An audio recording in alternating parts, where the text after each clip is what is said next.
پاکستان تحریک انصاف کے ان تمام نظریاتی کارکنان کے لیے بھی سوچنے کا مقام ہے کہ جناب 10 ہن اسی کی پیار وچوں کھٹے، اسی طرح کا کوئی جملہ ہے۔ اب وجہ اس کی کیا ہے؟ وجہ جناب اس کی یہ ہے کہ وہ تمام لوگ جو بیرسٹر گوہر صاحب کو جانتے ہیں ان کو اس بات کا اندازہ ہے کہ بیرسٹر گوہر صاحب کی اصل سٹینڈنگز ہیں کدھر۔ اور آپ کو پتا ہے کہ بیرسٹر گوہر صاحب اس لمحے جب میں یہ ویڈیو ریکارڈ کر رہا ہوں اس وقت تک بھی وہ کس کے ساتھ وابستہ ہیں اور ان کی جو افیلیشنز ہیں وہ کس حد تک سٹرونگ ہیں۔ اور اگر آپ کو میں یہ کہوں کہ عمران خان نے عملاً پاکستان تحریک انصاف کی قیادت پاکستان پیپلز پارٹی کے سپرد کر دی ہے تو یہ کہنا بھی غلط نہیں ہوگا۔ کیسے؟ یہ بھی ایک بہت ہی امپورٹنٹ سوال ہے، بلکہ اس کا جواب بھی اس سے زیادہ اہمیت کا حامل ہے۔ اور اب آپ کو لطیف کھوسہ صاحب کی تڑپن کا اندازہ ہو گیا ہوگا کہ لطیف کھوسہ صاحب کو بھی اتنی زیادہ جو وہ تڑپ رہے تھے عمران خان کی محبت میں کہ عمران خان کو ہی پارٹی چیئرمین رہنا چاہیے، اس کی وجہ کیا تھی؟ وجہ یہ تھی کہ اقتدار لطیف کھوسہ کی بجائے جا رہا ہے جناب اعتزاز احسن صاحب کی طرف۔ پڑوسی کا حق زیادہ ہے جناب، پڑوسی کے پاس ہی اقتدار جانا چاہیے۔ اعتزاز احسن صاحب اس وقت عملاً پاکستان تحریک انصاف کے چیئرمین ہیں اور اعتزاز احسن صاحب کا چیئرمین بننا بظاہر اس بات کا اشارہ کر رہا ہے کہ آصف علی زرداری صاحب پاکستان تحریک انصاف کے چیئرمین ہیں، کیونکہ بیرسٹر گوہر صاحب نے جس وقت سے وکالت کا آغاز کیا ہے اس وقت سے لے کر اب تک وہ اعتزاز احسن ایسوسیٹس یعنی AAA کے ساتھ وابستہ ہیں۔ اس موقع پر جب میں یہ ویڈیو ریکارڈ کر رہا ہوں اس وقت بھی بیرسٹر گوہر صاحب کا تعلق اعتزاز احسن ایسوسیٹس کے ساتھ ہے۔ اعتزاز احسن ایسوسیٹس کی ویب سائٹ کے اوپر اس وقت بھی بیرسٹر گوہر صاحب کا نام جگمگا رہا ہے اور وہ یہ بتا رہا ہے کہ میں عمران خان کو ریپرزینٹ کر رہا ہوں اعتزاز احسن ایسوسیٹس کے پلیٹ فارم سے۔ اور اس کا مطلب یہ ہے کہ اعتزاز احسن صاحب کی عمران خان صاحب سے جو قربت ہے وہ اب نہ صرف رنگ لا رہی ہے بلکہ اس قربت کے اوپر اب پیپلز پارٹی کا رنگ بھی چڑھنے جا رہا ہے۔ اب اس ساری صورتحال میں امپورٹنٹ چیز یہ بن رہی ہے کہ عمران خان کا تو امیدوار آ گیا سامنے، لیکن وہ تمام لوگ جو پولیٹیکل جو ہے سوچ رکھتے ہیں انہوں نے بھی اپنا ایک امیدوار میدان میں اتارنے کا فیصلہ کیا اور اب دیکھنا یہ ہے کہ وہ اب اس کا اعلان کس وقت کرتے ہیں۔ دوسری جانب اگر عمران خان آؤٹ ہو رہے ہیں تو کوئی نہ کوئی تو ان ہو رہا ہے اور جو ان ہو رہا ہے اس کا نام ہے نواز شریف۔ اسلام آباد ہائی کورٹ نے وہ جو سزائیں العزیزیہ اور ایون فیلڈ اپارٹمنٹس میں نواز شریف صاحب کو دی تھیں آج ان سزاؤں کو کالا دم قرار دے دیا گیا ہے، فارغ کر دیا گیا ہے اور نواز شریف کو باعزت بری کرنے کا فیصلہ اسلام آباد ہائی کورٹ کی طرف سے سامنے آ گیا ہے۔ اس فیصلے پر میری جو رائے ہے اس فیصلے نے بہت ہی زیادہ لوگوں کی جو زبانیں ہیں ان کو تالو سے چپکانے کا پکا بندوبست کر دیا ہے، کیونکہ اس فیصلے کے اندر کچھ نکات اس طرح کے ہیں جو بہت ہی زیادہ اہمیت کے حامل ہیں۔ مثال کے طور پر سوال اگر جج صاحبان پوچھتے ہیں نیب سے کہ اگر آپ کے پاس نواز شریف کے حوالے سے ثبوت موجود نہیں تھے تو پھر یہ ریفرنس فائل کرنے کی ضرورت کیا تھی، تو آپ کو پتا ہے کہ نیب والے اس کے اوپر کیا جواب دیتے ہیں؟ نیب والے یہ جواب دیتے ہیں کہ ہمارے پاس سپریم کورٹ آف پاکستان سے ایک فائل آئی اور اس فائل کے اندر ایک آرڈر تحریر تھا، اس آرڈر کے اندر یہ بات لکھی گئی تھی کہ جناب نواز شریف صاحب کے خلاف مقدمے کو درج کیا جائے اور ہم نے اس فیصلے پر عمل درآمد کرتے ہوئے یہ جو کیس ہے یہ فائل کر دیا، ریفرنس فائل کر دیا نواز شریف کے خلاف۔ نہ اس وقت ہمارا اس فیصلے سے کوئی لینا دینا تھا، نہ اس وقت ہمارا اس فیصلے سے کوئی لینا دینا ہے،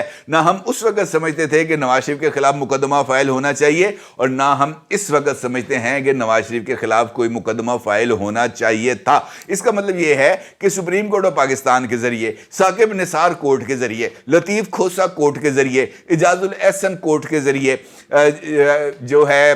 شیخ عظمت سعید کورٹ کے ذریعے جو سزا سنائی گئی تھی نواز شریف کو، آج ہائی کورٹ نے اسی سزا کی کالک بھری ٹوکری اٹھا کر پھینک دی ہے انہی تمام لوگوں کے پاس۔ اور اب موجودہ سپریم کورٹ آف پاکستان کے حوالے سے یہ ایک بہت ہی بڑا اور اہمیت کا حامل سوال ہمارے سامنے آ گیا ہے کہ کیا موجودہ سپریم کورٹ آف پاکستان اپنی اس غلطی کی اصلاح کے لیے سامنے آئے گی؟ یہ ایک بہت ہی امپورٹنٹ سوال ہے، کیونکہ اگر یہ بات اسٹیبلش ہو جاتی ہے اور چونکہ فیصلے کے اندر یہ بات لکھی گئی ہے کہ جناب نیب یہ کہتا ہے کہ ہم تو یہ کیس فائل ہی نہیں کرنا چاہتے تھے، یہ کیس تو ہم نے سپریم کورٹ آف پاکستان کی وجہ سے فائل کیا، اور یہی وجہ ہے کہ ہمیں اس بات کا اندازہ ہو گیا تھا کہ اس کیس کے اندر کوئی جان نہیں ہے، لہٰذا ہم نے مریم نواز کی بریت کے خلاف جو اسلام آباد ہائی کورٹ نے ججمنٹ دی تھی، ہم نے تو اس کے خلاف بھی کوئی اپیل جو ہے وہ دائر نہیں کی۔ جب ہم نے اس کے خلاف اپیل دائر نہیں کی تو اس سے بڑا اور کیا ثبوت ہو سکتا ہے؟ اس کا مطلب یہ ہے کہ پروجیکٹ عمران خان کے لیے جس طریقے سے عدلیہ کو استعمال کیا گیا، جس طریقے سے عدلیہ کے کندھے پر رکھ کر بندوق چلائی گئی، جس طریقے سے نشانہ بنایا گیا نواز شریف کو، آج یہ سب کچھ کھل کر قوم کے سامنے آ گیا، اور یہی وہ حقیقت ہے جس پر پاکستان کی قوم اور اسلام آباد ہائی کورٹ مبارکباد کی مستحق ہے۔ بال آ گئی ہے اب قاضی صاحب کے پاس۔ قاضی صاحب کے پاس موقع تھا اور سپریم کورٹ آف پاکستان کے پاس موقع تھا کہ وہ اپنے ماتھے پر لگے ہوئے اس طرح کے داغوں کو صاف کر سکے۔ موقع دیا آصف علی زرداری نے، جس وقت ذوالفقار علی بھٹو کے جوڈیشل مرڈر کو اثر نو کھولنے کے لیے ریفرنس بھیجا گیا سپریم کورٹ آف پاکستان، جو آج بھی سپریم کورٹ آف پاکستان کے کسی سٹور کے اندر گم ہے، اور اس ریفرنس کی آج تک سماعت نہیں ہو سکی، کیونکہ اس کے ذریعے بھی کریکشن کی جا سکتی تھی، سپریم کورٹ اپنی جو دامن پر لگے ہوئے داغ کو مٹا سکتی تھی، لیکن اس کے لیے کوئی عملی اقدامات نہیں کیے گئے۔ اسی طریقے سے جب یہ supreme court practice and procedures act pass کیا گیا تھا یا review of judgment act pass کیا گیا تھا، تو اس کے ذریعے بھی سپریم کورٹ آف پاکستان کو یہ موقع دیا گیا تھا کہ جناب آپ اپنی غلطیوں کی اصلاح کریں۔ آپ نے جہاں جہاں پر اپنے فیصلوں میں مظلوموں کے ساتھ اور بے گناہوں کے ساتھ زیادتیاں کی ہیں، آپ ان کو کریکٹ کر سکتے ہیں، لیکن وہاں پر بھی اس وقت ایگو بہت زیادہ میٹر کر رہی تھی، لہٰذا جو اس ایگو نے جو اصل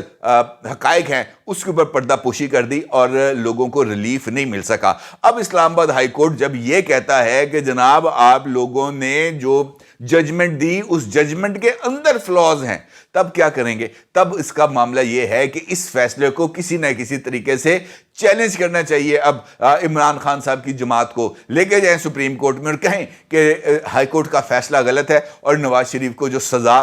ملی ہے وہ سزا اس کو نہیں ملی، لہٰذا ہائی کورٹ کا فیصلے کو کالعدم قرار دیا جائے، تاکہ کریکشن کے لیے کسی نہ کسی ذریعے سے عمل کا آغاز تو ہو، کیونکہ جب تک یہ کریکشن نہیں ہوگی تب تک یہ معاملات ٹھیک نہیں ہوں گے۔ اور میرا یہ ماننا ہے کہ ہماری عسکری قیادت کے لیے بھی یہ ایک سوچ کا مقام ہے، خاص طور پر وہ عسکری قیادت جو پروجیکٹ عمران خان کو لانچ کرنے کے لیے بہت ہی زیادہ اتاولی ہو رہی تھی، اور اس اتاولے پن اور اس باولے پن کا نتیجہ ہمیں آج بھگتنا پڑا ہے، آج ہمیں وہ تمام نتائج بھگتنا پڑے ہیں۔ اور موجودہ عسکری قیادت کے لیے بھی یہ ایک امتحان ہے کہ وہ تمام لوگ جنہوں نے مختلف آئینی اور قانونی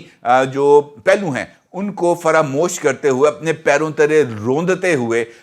جو ہے آئین اور قانون کا مذاق اڑایا، بے گناہوں کو سزائیں دلوائیں، ان کو جیلوں میں رکھا، آج ان تمام عسکری کرداروں کو، بے شک اب ریٹائر ہو چکے ہوں، ان کو کیفر کردار تک پہنچانا چاہیے تاکہ ایک مثال بن سکے تمام لوگوں کے لیے، تاکہ کل کوئی آ کر پروجیکٹ نواز شریف نہ لانچ کرے، کل کو کوئی آ کر پروجیکٹ بلاول نہ لانچ کرے، کل کو کوئی آ کر پروجیکٹ علی محمد خان نہ لانچ کرے۔ اس طرح کے پروجیکٹس کے راستے میں ہمیں مکمل طور پر نہ صرف رکاوٹ پیدا کرنی ہے بلکہ اس بات کو بھی انشور کرنا ہے کہ پاکستان کے اندر ول آف دی پیپل، یعنی میری اور آپ کی رائے کو، میرے اور آپ کے ووٹ کو حقیقی معنوں میں ایک سپیریئر پوزیشن حاصل ہونی چاہیے، اور اس سپیریئرٹی کے اوپر کسی طرح کا کوئی کمپرومائز نہیں ہونا چاہیے۔ میرا ووٹ میرا حق ہے، میں جس مرضی کو دوں اور اس ووٹ کو گنا جانا چاہیے، یہ ایک بنیادی حق ہے، اور اس کو فراموش کرنے کا یا اس کو اپنے پیروں تلے روندنے کا نہ حق پاکستان کے سپریم کورٹ کو ہے اور نہ ہی پاکستان کے چیف آف آرمی سٹاف کو۔